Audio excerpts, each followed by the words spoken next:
corporate attorney. So I run a law practice that works with entrepreneurs and business owners, helping mitigate risk. I know that phrase has been said a lot today, which I actually am really proud about, but I help mitigate risk.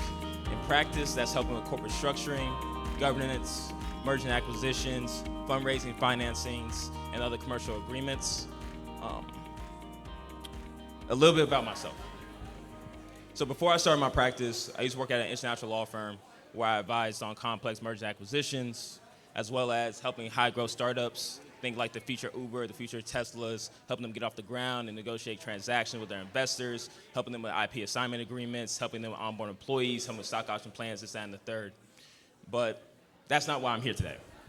The reason I'm here today is because I'm a third-generation entrepreneur. I love entrepreneurship. When I see people in this room, I see my parents. I see my granddad, he used to lay bricks at the Coliseum. And I love, even though we worked on the complex deals and all that type of googly-goggly stuff, what I really love is working with you all today and helping you mitigate your risks and as you go and take these chances. Because how many people here are business owners, so I can get a sense in the room? Okay. So I know that I'm probably the choir singing to the preacher when I say, as you take these chances, there comes a risk, right? And it's time for us to mitigate the risk. And hopefully, my job is as you take these chances, they don't become penitentiary. You don't go to jail or anything like that. I kid, But my job is to make sure as you take these chances, you shift the odds in your favor so you can actually overextend. And these are not just things that are just paperwork. These are things that actually affect your cash flow, this and the third. But what we're here today to talk about is, joint ventures and teams and going after these contracts. And can someone go to the next slide, please? Okay. So for the next 3 years, LA should basically be the center of the world. We have all these events coming. Coming up in February, we have All-Star. Later that year, we also have FIFA World Cup. The following year, we have the Super Bowl. And of course, the big daddy of them all, we have the Olympics. With all these things that are coming, obviously the city has to get ready for it. Obviously, you already know this. So, next slide, please. So brace yourselves, the contracts are coming, right? Right now, I don't know if we're dealing with an unprecedented time, but whatever's below that, I'm sure that's what it is. Next slide, please. I know people said today already, a lot of numbers been thrown out, but I believe, if you haven't seen it already, that Los Angeles World Airport just approved a $5 billion with a B contract for getting ready for all these things that are coming up. Next slide, please. And out of that $5 billion, and the reason why I use 30%, actually, I kind of maybe just gave away the lead, but does anybody know why I put 30% here? Tell me. Thank you. So out of that $5 billion, 30% of that's for small businesses. I'm not as good at math as I used to be, but I believe that's 1.5 billion, So all that money's on the table. All that money's out here. So how do we get it? That's the opportunity, right? I'm actually gonna steal a story from my friend as far as you have 30, no, please. Thank you, bury the lead. But you have these opportunities out here. The opportunities, they have it set aside 30%, but say you only can supply 5% of the contract, Say you're the first in line, you're on it, you found the contract, they even, awarded you the contract. But again, you only have capacity to facilitate 5% of a 30% contract. So what do?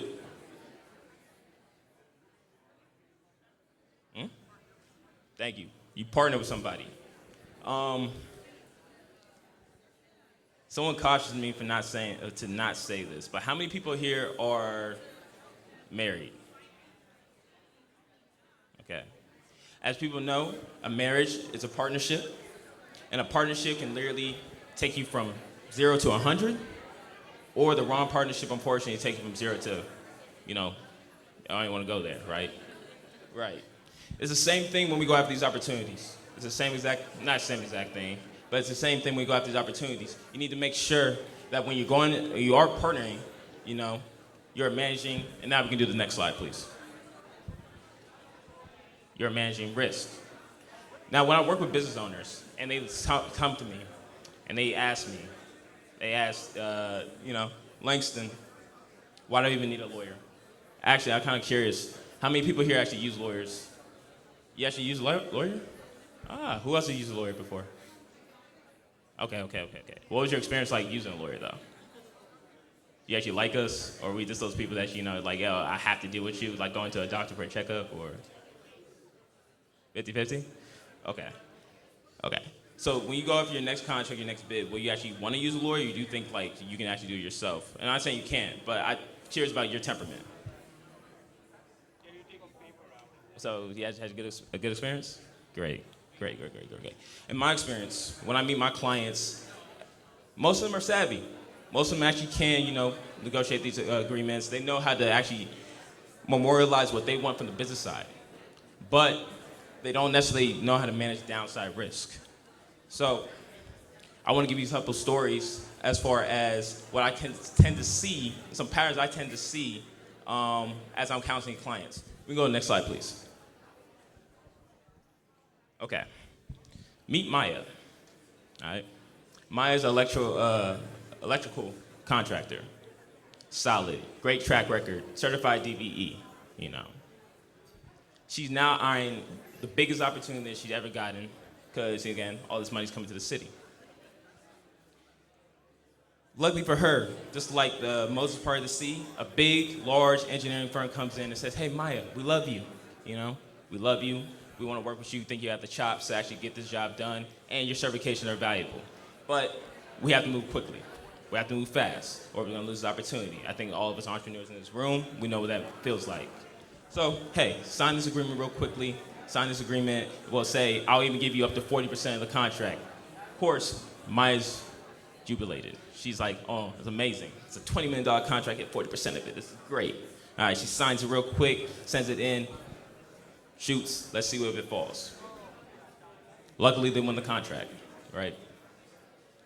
But then one day passes, a week passes, months pass. Maya hasn't heard back from her prime. She wonders what happened. When she finally does hear back from her prime contractor, that 40%, it's now 5. And she says, what's happening to this? She already planned for this, forgave other opportunities, outlaid money, maybe even took out a loan for this. Now she only has 5% of the contract. She pushes back. She said, hey, we had an agreement, right? You said that you'll give me up to 40%. They push back and say, that was just like we'll see about it, Now, because of that, she lost, 35% of the contract. I want to ask the crowd, though. Where do you think that she went wrong? Why do you think they were able to push back on her contract and say, hey, we only had an agreement to agree? Was it a verbal agreement or was it written? It was written. It was a written agreement. The written agreement said, hey, we're going to go after this contract, and again, you get up to 40%.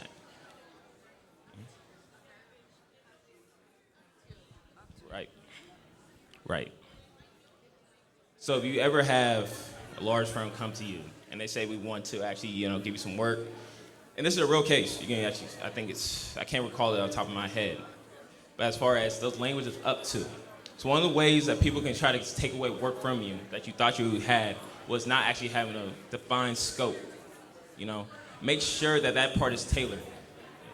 Some other things that you think you can do, if there's anything else you might think that she could have done better as she entered this agreement to ensure that she actually could get that work and that she was entitled to it. We already did the up to. Is there anything else you think you can put in there to make sure that you actually get work? Okay. Guarantee minimum? That's great. Okay, again, defines the scope. Some other things you actually can do as well, pricing terms. Make sure you say, hey, this is how much I'm getting paid. This is the term. This is the length of the agreement. It's going to be for a year, 2 years, whatever it have you. Be as specific as possible. And don't let people say, hey, we got to move. Because literally, they might use your certification just to get some, the work. Whole time, And don't let them do this too. Whole time, they might also tie you up in an exclusivity agreement. So you can't even go anywhere else. And I hate to have some devious person that might actually have your competitor over there and they actually want to give them the work, right? Okay, we can do the next one, please. Okay. Now this disheveled-looking young man is Andre. Okay? Andre, again, he owns a construction company. Great track record, certified small business. He's looking to, again, partner with somebody. Like an angel, a big firm comes in and says, hey, we want to partner with you to go after this big contract. He says this is great. They give Andre 51% of the JV. They form a joint venture, which is pretty much a partnership. They give him 51%. However, that's only in, not theory. Substantively, the big firm is the one that controls everything. They control the budget, they negotiate the contract, everything. Now, because of that, as soon as they do win the bid, which is great, a bid protest comes. Someone comes knocking and says, hey, this is not really a small business. This is actually a sham, or for layman's terms, it's a shell company. And because of that, they lose the bid, or no, they lose the contract, and moving forward, Andre here, anytime he bids for another contract, he has a red mark on him.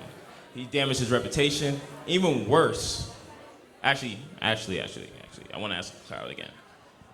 Not only did he damage his reputation, but do you know what happened to him? Yeah, I'm calling you out.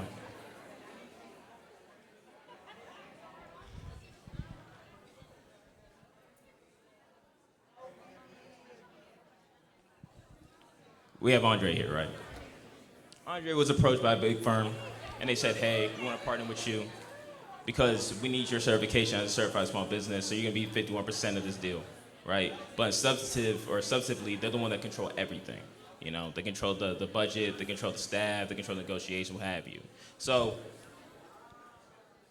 we already know that when that happened, he got, someone submitted a bid protest. And because they submitted a bid protest, they say, hey, this is a sham, this is not really a small business, this, that, and the third. This is already bad enough. But from a legal perspective, and based off given the theme of the conversation of, I don't want to give it away, but given the theme of the conversation, what else did he do wrong from a practical perspective if he doesn't have control of everything?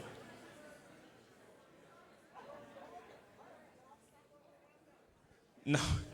What I'm looking for is that Andre took on all the risk. He took on all the risk. My whole job as an attorney is to help you shift risk properly. Okay, if you're gonna get the reward or you're gonna take control of everything, you can't leave me with the bag at the end of the day as well, you know? Okay. Next slide, please. Okay, this is probably my favorite. Not really, because it still sucks, but this is James. Now, James already won a contract. He's a subcontractor. Everything's going great. He has a lovely relationship with his prime contractor. You know, they've been in business together for 10 years, right? Moving and grooving, you know, making money. You know, they're so familiar that he even does stuff where they're like, yeah, that's not really in the contract, but it's cool. Just, you know, that's how I do things. His prime does not care, right? Now, his prime, who he has a great relationship with, sells their company, right? New people come in, same contract, new people. New people don't like James that much, or they don't really have anything against James, but they want their people in there, right? So now they're looking for ways to actually take him out. They look at that agreement. They search for all of everything. Now they find a termination provision that is a technicality. All those little things that you did before that was technically breaches that you and the other guy had understanding about, but you didn't get them in writing, those are breaches, you know? So now we're terminating your agreement. Even worse, they have a clause in there that says that any disputed payments or any disputed funds, I get to hold them as a prime. Even worse, they don't give you a chance to cure the termination. So it could have been an easy fix. It could have took you a day to fix it. They said, no, you're out of here. Now, you just lost your contract on that side, right? And again, this is not just me saying legal stuff. You know, this actually affects your bottom line. Because now you're expecting $500,000 over here to pay $500,000 over here. Now that you got hit over here, your cash flow gets disrupted. Now you can't pay this other person back. And now it hits your whole business because you didn't have your contract shored up, right? So this is the type of examples I see when I work with business owners, entrepreneurs. We're very shoot from the hip type people. If I didn't go to law school, I'd be the exact same way, you know? But that being said, these legal agreements, you should take your time to actually go through them because they're not just technicalities. They actually do affect your bottom line if stuff goes wrong. I think next slide, let's see where I got. Yeah, where it go wrong. We can do the next slide, please. Okay. There's some of those things you should watch out for. Think, again, this is not just, hey, you stole an IP. All this stuff affects your bottom line. Again, if you don't have a clear scope of work, someone could say, hey, that's actually not what we agreed to.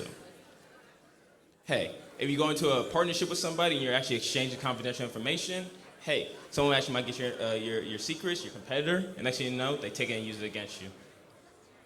Again, affecting the bottom line. Early termination clauses, change pricing later, stolen IP, and a big one that I see that is shifting risk downward. For instance, one thing I see a lot is when the prime contractor makes you, how many people you guys already done contracts with primes and everything, right? Have you seen those insurance provisions? Right. But why is that?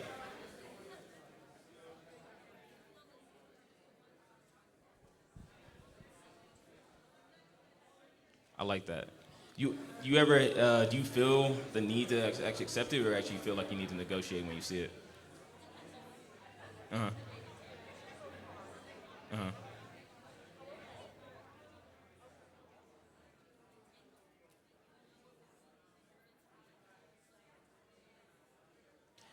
I hear that. I have clients that are just, Rococo.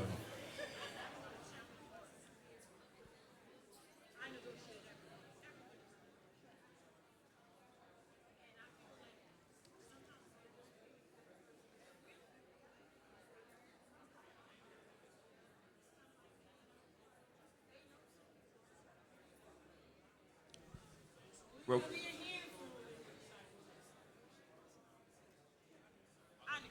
I was about to give you the mic, so spread the gospel. But no, but seriously, no. Most people don't think you're gonna negotiate, but negotiate them. They know that they place something there that they shouldn't, and this is waiting to see if you can get away with it, or if they can get away with it. Like for instance, a classic one I see is when it comes to insurance. So you're the subcontractor. Insurance provision says, hey, you need to have the insurance that the prime has, right? Makes sense, they might even say that it's a client that's requiring. The government is requiring you to carry this insurance, which, yeah, that makes sense. But then what they also might slip in there and say, like, hey, even though you're the subcontractor, we're going to make your insurance, and you have to add, one more thing that makes sense. Then they say, hey, on our policy, you need to add us as an additional insurer. Makes sense. But the thing that they might add there is say, hey, yeah, I'm the additional insurer on your policy now. If anything happens on this project, whether you had anything to do with it or not, it's on you. They say you're the primary and non-contributory, insurance holder. That means you're first in line and only in line. So if something happens, I have nothing to do with it. It could happen all the way over there. I had nothing to do with them. My little thing over here, they're coming after me. And of course, they think you're not going to push back on it. Most people don't. I didn't even know what that was until recently. Where it's like, what is that, right? So most people don't even know that there's a thing in there. Where they're shifting risk onto you unfairly. And then when you do push back on it, they might even say stuff like, oh, the client wanted it, and then you push back more, they're like, okay, you can have it, right? So these type of things that I work with clients with, type of things that as you go out there and take these chances, it shores you up. And let's see what the next slide is. I feel like I'm playing a game show. All right.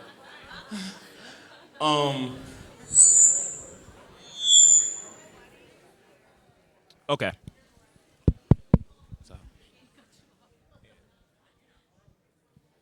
Am I back? All right, cool. Okay. Can y'all hear me? We good? All right, cool. Again, these are some common things I see, and what happens, what the result is, and what the fix is. Again, I don't know if you can read it, but the first one, undefined scope. What that can lead to, you getting cut out of a deal. What you might put in there is, hey, make sure, like you said, a minimum. What is it? Who said a minimum? You said minimum work guarantee. Thank you. Right. Loose termination. Again, you might have a contract where it gives the other side all types of ins and outs. to get out of it. And again, it's not about whether you can do the job or not. It's about the fact, and you might have a great relationship with your prime, but they might not be there one day. So because of that, make sure that you have, even if you terminate, make sure you have, even if you breach, make sure you have avenues to cure it. Another thing that happens, informal changes. Throughout the course of your life with this contract, you say, hey, this is how we do things, not necessarily memorialized in the agreement, but both parties are cool with it. That's great, but if you are going to do that, make sure you write that down. Make sure you guys say that, hey, this is how we do business now, so someone can't come back 5 years later and say you've been breaching. Again, insurance shift, I already talked about that, and I already talked about disputed funds being held. Kind of want to talk about the disputed funds being held because, again, it messes up cash flow. But I wanted to focus on this part when it says the fix of access or remedies. One thing I always see when I'm doing agreements, if someone breaches the agreement, 9 times out of 10, unfortunately, I tell people it's not worth it. You have to pay me and people like me way too much money to go get your money back. Because a contract or damages, or a breach is only as valuable as the damages that are caused. And even if you have a lot of damages, that's only as valuable as how easy it is to access them. So you are going through these agreements, for instance, make sure that you have access to your damages if you can, as easy as possible. So for instance, say you are going after agreement, a partnership, back to the second example. Say, hey, they might not pay me. Instead of making it where the prime is the one that pays you, maybe open up an escrow account where, hey, they can't just play with your money. Or, hey, if damages happen, I already have a right to go get my money, so I don't have to go to a judge or arbitration. I just go right to the source. Next slide, please. Okay. So,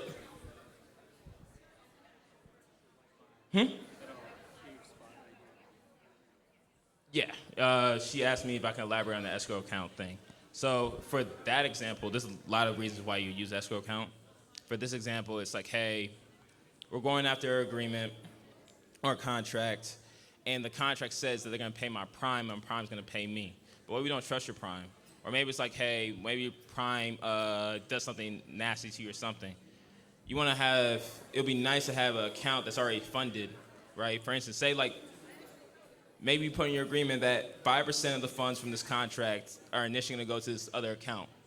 And that account's going to get filled up to say $1 million, right? And if someone breaches in your agreement, say, I can immediately access that $1 million to go pay me. That way, when that happened, when this person terminated the agreement, I couldn't pay Paul over here. I already have access to $1 million from this account that I could just take.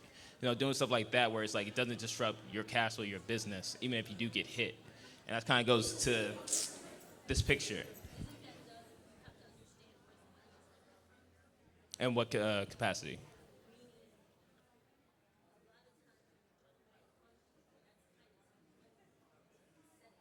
Mm. Mm-hmm. Mm-hmm. Mm-hmm.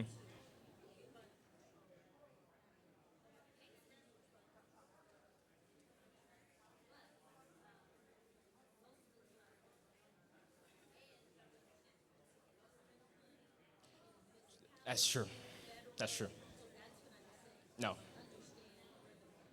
No, that's true. 1,000%. 1,000%. And that's another thing. Things I'm saying up here are obviously broad generalities.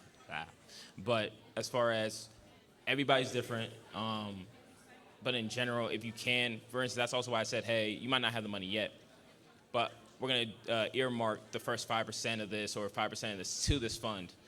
That way it doesn't really come out of your pocket or my pocket. We're just going to put it set aside because we don't have the money yet until, it is filled up to a certain point. But great point.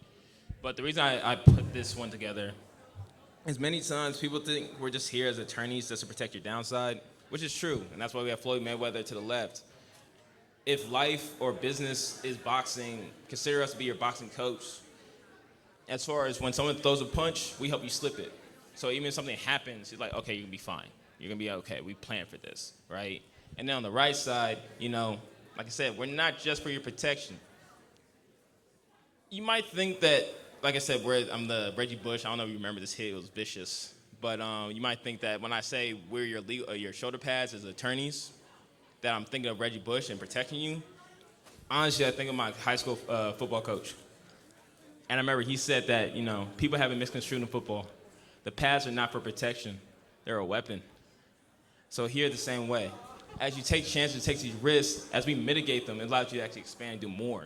Imagine that man will not be hitting him if he didn't have the shoulder pads and helmet on. It's the same thing, a similar thing. We go after bigger contracts, do bigger things because I know you're protected. But that's the end of my presentation, and I'm here until y'all want to kick me out. So yeah. Oh no, I think I'm the one to kick you out, but it's I'm just joking. Well, didn't he give us a dose of reality, right? Yeah. So if you want to give your contact information, just make sure.